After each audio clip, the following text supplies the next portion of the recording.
This is Public Sector Voices with Emily Rogers, and today we are joined by Eamonn Ives, researcher at the Centre for Policy Studies. Eamonn specialises in the environment, devolution and business and regulatory policy, and recently authored a report on how hydrogen can fuel a transport revolution. Welcome to the show. Hi there, thanks for having me on. So obviously hydrogen is a really huge topic at the moment, and before we go into it, could you just talk us through the Centre for Policy Studies, what you are and your role within that organisation? Certainly. So the Centre for Policy Studies is the leading right-of-centre think tank in Westminster. We exist to promote free enterprise, free markets, opportunity, and we were recently named as the most influential think tank among Conservative MPs. So I'm a researcher at the CPS. I lead on most of our environmental work. And I recently wrote one of our recent reports, which looks at how hydrogen could help decarbonise the transport sector. Fabulous. And because your speciality is the environment, obviously we can see why you chose to write about hydrogen. Can you kind of summarise the report for those of the people listening who haven't had a chance to read it? Yes, absolutely. So my report basically tried to answer the question of how can we ensure that all vehicles have a secure and reliable pathway to getting to net zero by 2050, which is obviously in British law. So at the moment, the UK has done quite an admirable job of decarbonising the economy as a whole, but there's still some specific sectors which have not necessarily done their heavy share of the lifting, so to speak. So transport would be one of those. It's now the single biggest source of emissions of greenhouse gases in the UK, and it's only really reduced its emissions by about 2% since 1990, wow. while the economy in general has decarbonised by 43%. So there's obviously quite a bit of a mismatch there. What are the other kind of sectors that have been slow to decarbonise? So I think we can look at some like agriculture, which are quite difficult. Certainly has experienced some decarbonisation, but I think that's another one which people might look at. Others which maybe have decarbonised over time, but definitely some puzzling questions about how they can take that next step would be something like heating, domestic heating, maybe some industrial processes. So we were kind of keen to look at those ones which look quite stubborn and need a bit more thinking about. And if we look specifically at transport, is there one area of transport that kind of stands to benefit the most from the full hydrogen adaptation? Yeah, so in our report, we basically concentrated our attention on heavy vehicles. And I think that's because basically it seems that lighter vehicles, so talking about cars mainly here, but also motorcycles and things like that, they sort of already have a technology which will get them to net zero. And, that's probably the electric battery. So you probably know about sort of battery-powered cars. Still not entirely mainstream, but I think we're seeing more and more of them. And it seems like that's going to be the way that they're going to decarbonise. Now, the question mark is how do bigger vehicles decarbonise? Because there's a good reason to think that they can't necessarily take advantage of batteries in the same way for lots of different reasons, but primarily because of the weight associated with the batteries. At something the size of a truck or a bus, they would just be prohibitively heavy. So in those sorts of vehicles, we need to think about what alternatives are out there. But I suppose it would need a big kind of infrastructure overhaul to be able to accommodate it. To get hydrogen sort of more mainstream, I think certainly you would need to look at how it's produced, how it's distributed, and sort of that final point of actually getting it into the vehicle. Already we do have some infrastructure. So I think in Aberdeen they have hydrogen buses, or some hydrogen buses in London. So it's already sort of nascent technology, but definitely does need some more work in terms of getting that infrastructure down. And am I right in thinking that there are kind of no bad effects really on the environment from hydrogen?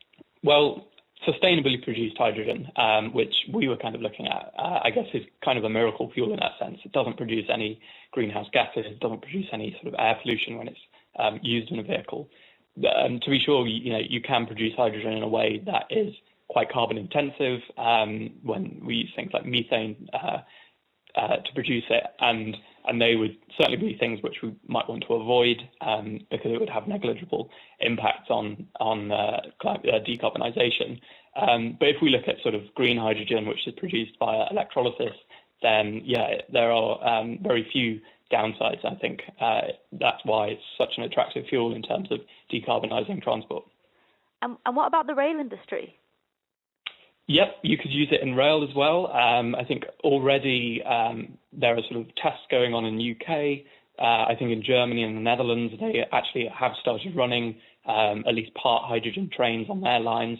It's quite an interesting one because, rail, we often talk about the costs involved with maybe electrifying track and things like that. And on those kind of more provincial routes, I think hydrogen could be quite a nice option there. And it could be the only option because some routes, you might not be able to actually get the infrastructure for electrification on them. Maybe they've got lots of tunnels or quite, narrow paths and stuff like that. So I think hydrogen actually could be quite a novel and elegant solution to really clean up those lines. Yeah, this is one of the things that I was going to ask about to try and understand. Will the adoption of hydrogen vehicles kind of be bypassing the electrification of vehicles? Because that's one thing that we've seen a huge push for recently. Yeah, so I think that is a debate, and there are definitely people who are quite evangelical about hydrogen, think it would be able to decarbonize all of transport. I don't even necessarily want to get into those debates because I think it's not either or. I think we can have electrification and we can have hydrogen taking up the slack in certain parts of the system. Right. I think basically for passenger cars, it looks like electrification is going to be how we do it, but hydrogen's definitely got a role to play in maybe the heavier vehicles, which I mentioned before, like your buses and articulated lorries and things like that. But it's not an either or, and I think that's something which I was keen to stress in the report because there often are quite impassioned debates on whether we should do full electrification or full hydrogen, and in reality it's probably going to be somewhere in between. Yeah, because it's not that one is better than the other, it's just that some works better for some things and others for other things. Absolutely. Okay. And what are kind of, if you pardon the pun, what are the main road blockers with hydrogen vehicles? How are we going to get around those? Yeah, so to be blunt, I think the main obstacle so far has been cost. But there's actually quite good reason to be optimistic that barrier could be removed and potentially quite quickly. So if you think about how we produce sustainable hydrogen, it's done via an electrolyzer. That's got to be powered by electricity and ideally renewable electricity. And renewables are something which we have seen absolutely tumble in costs, certainly over the last 10 years or so. The cost of wind power is just falling, solar photovoltaic is falling.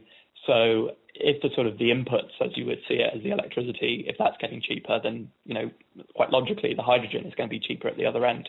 And there are other ways that we can do that. So as we scale up hydrogen, it can benefit from economies of scale because more and more things are using it. You can lower your costs in that way, and the learning that goes on. One of the more exciting developments has been how scientists and engineers are actually improving the process of making hydrogen, so making it a lot more efficient. That obviously saves cost. So I think as it scales up, it will definitely naturally come down in price, just as we've seen in other green industries. So I think that's definitely a source of overcoming that cost barrier.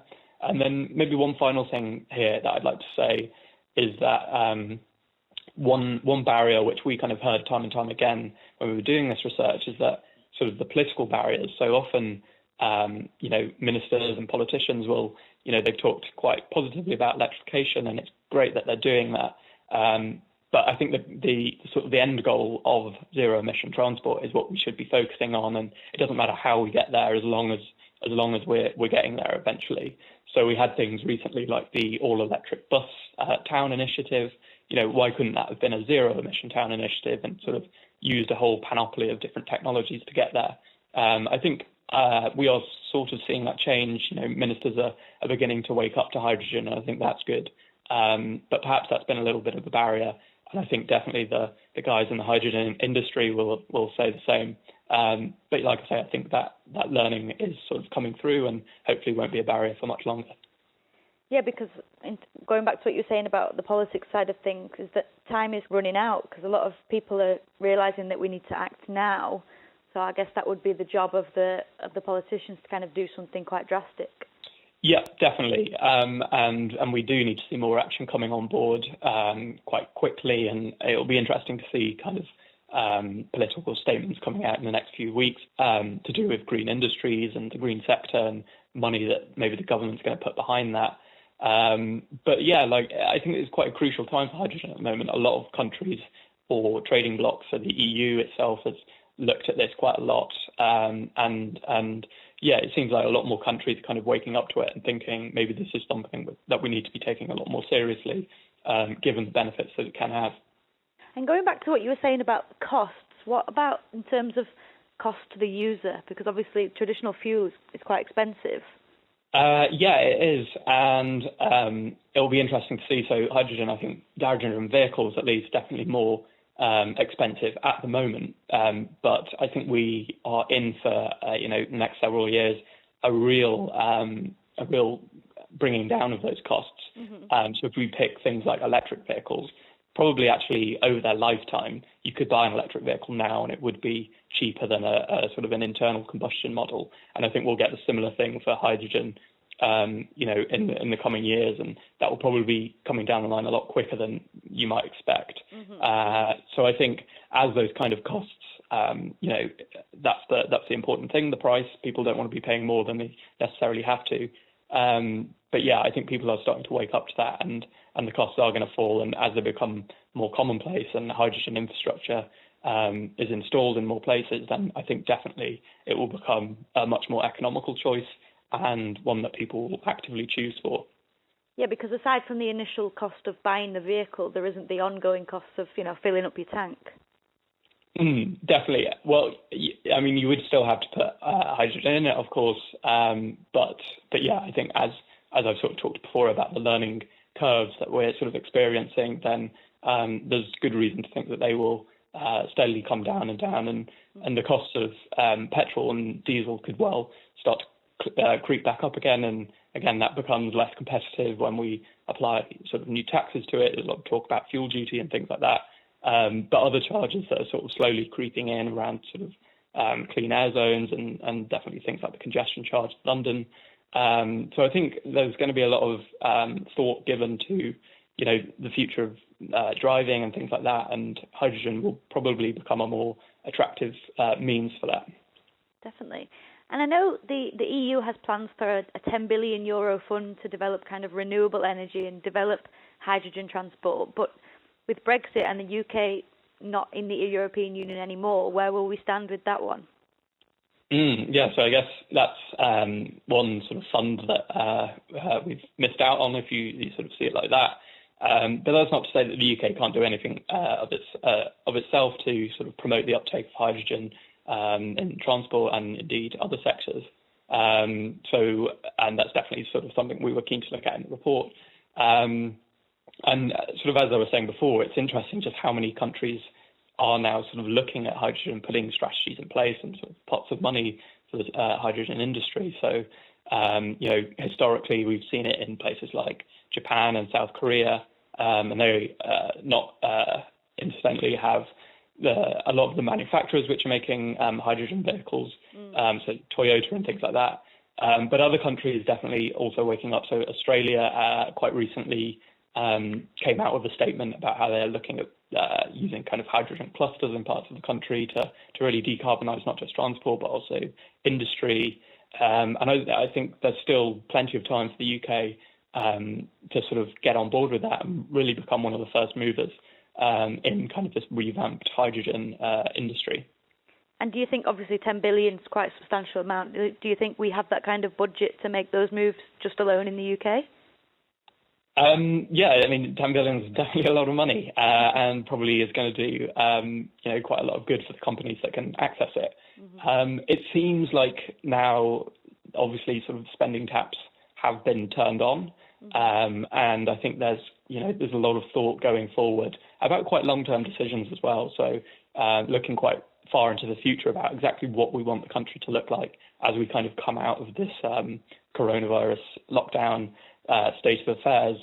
So it will be very interesting to see sort of what support he carves out for different industries and how sort of hydrogen can play into that. I think it's something that definitely the Prime Minister we've heard talk about a lot in his statement recently. So yeah, I think there's probably quite a lot of appetite for this, and it seems like one of those industries where money could be made available. Because the other big thing is obviously this idea of green collar jobs is kind of something that everybody's talking about. What kind of potential does hydrogen have for, job creation and things like that and skills? Definitely. So I think it's definitely got a lot of potential. You think about the whole sort of hydrogen economy. So first of all, producing it and producing the things that produce it. So perhaps they are looking at wind turbines. We know that the UK has already got quite a strong wind industry. Places like Hull and Siemens factory there, which are churning out great numbers of these things. So first of all, there's that. Then we've got kind of where the hydrogen would be produced, so where the electrolyzers are going to be sited. And then we've got the vehicles that we would want to sort of consume the hydrogen. And they too are built in the UK, and the UK's got quite a good record in terms of building zero-emission cars. So in places like West Midlands or North East. So it's kind of one of those interesting industries where not one particular area would necessarily benefit. It's going to be spread right across the country, and I think that would definitely appeal to the Conservatives, who are obviously elected on their manifesto of levelling up. Certainly appeals to that sort of agenda. So I think that there are some quite good win-wins here, and a lot of new jobs could be created, and things like that. And are there degrees or courses in this kind of thing, or would it be more of like a learn-on-the-job industry, because obviously it's so new? I'm not exactly sure on that point, but I think certainly there are a lot of high-skilled professions out there which would necessarily be involved in the hydrogen industry, and a lot of kind of manufacturing jobs and things like that, which I think the Conservatives have been quite keen to stress that they're kind of upskilling people in these sectors, whether that's apprenticeships and things like that. So yeah, I think definitely there are a lot of kind of high-skilled jobs potentially here that we're talking about. Definitely. So in the report, you mentioned quite a few recommendations to make the most of this opportunity that we've been given to try and kind of transform the transport sector. What would you say is the priority? What's the most achievable recommendation that you mentioned?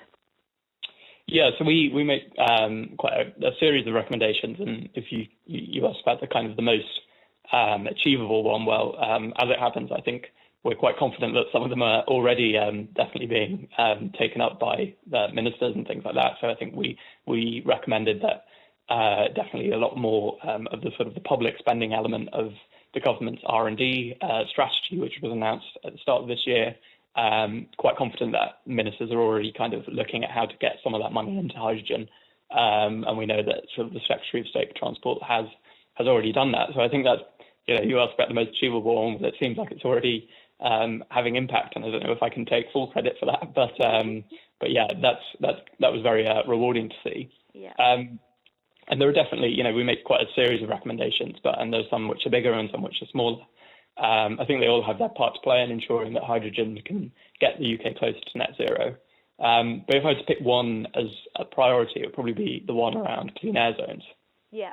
So for the listeners, so clean air zones, or CAZs as they're sort of called, these are kind of areas, maybe cities or boroughs, where there are regulations on things, mainly vehicles, to improve air quality. But they would naturally also help to lower carbon emissions, because I guess in terms of transport, air quality and climate change are kind of very much two sides of the same coin. Lots of places, in fact, were due to introduce them this year, but I think understandably because of COVID, they've been delayed. We already have one in London in the form of the ultra low emission zone. Yeah. And I think importantly, CAZs can be either charging or non-charging. And in the sense that the former, the charging variety, would place a cost on drivers who want to go into the CAZ or kind of drive around it. And then depending on what vehicle is being driven, the charge would differ. So if you're in a very polluting SUV or a lorry, I think you'd be expected to pay quite a large charge. But if you're in a sort of small zero emission car or maybe a hydrogen bus, then you might not need to pay anything. And I think that's kind of quite an interesting dynamic, because in my opinion, at least, this could be quite a good way to get to to use as kind of a stepping stone for the best way to regulate how we look at driving in the country, which would be a system of road pricing, of sort of full-blooded road pricing. And this is the idea that kind of drivers should expect to pay for all the bad things that they force upon each other, whether that's climate change or air pollution or noise or congestion. We're doing essentially what economists would call internalizing negative externalities, and we'd hopefully use that to arrive at a more socially optimal level of driving. But the key thing here is that sort of by placing a charge on the sort of emissions intensity of a vehicle, that we would necessarily kind of create an incentive structure. So you'd probably be more willing to buy a cleaner car if you thought you wouldn't necessarily have to pay as many charges. I kind of touched upon this before. And that would be a good way to kind of tip the balance in favour of things like electric cars or hydrogen buses or lorries.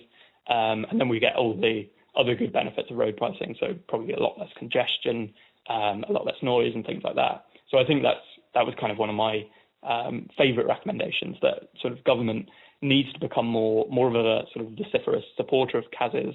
It's kind of an open secret that local authorities feel that they don't necessarily have the support when they're implementing them, whether that's kind of just in the rhetoric, or maybe they kind of literally don't know how to implement these things necessarily as quickly or as well as they would want.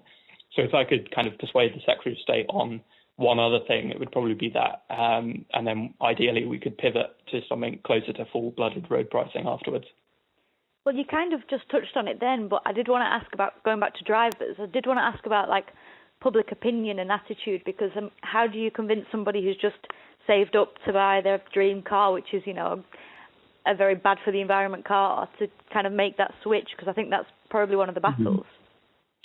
I think it is, and historically, you know, in referendums that we've had before on this, so I think there was one in Manchester around about 2008, I could be wrong, and that got rejected.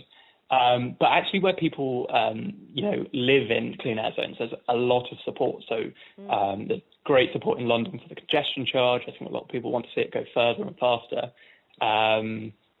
And so, yeah, I think there's kind of a lot of misconception around these, and perhaps understandably so. You know, if I'm saying that you're going to have to pay more to start driving around, then you might necessarily be on the defensive. But actually, you know, I think things kind of change quite quickly, and this is not just conjecture. There's kind of a lot of hard evidence from this and from international examples as well.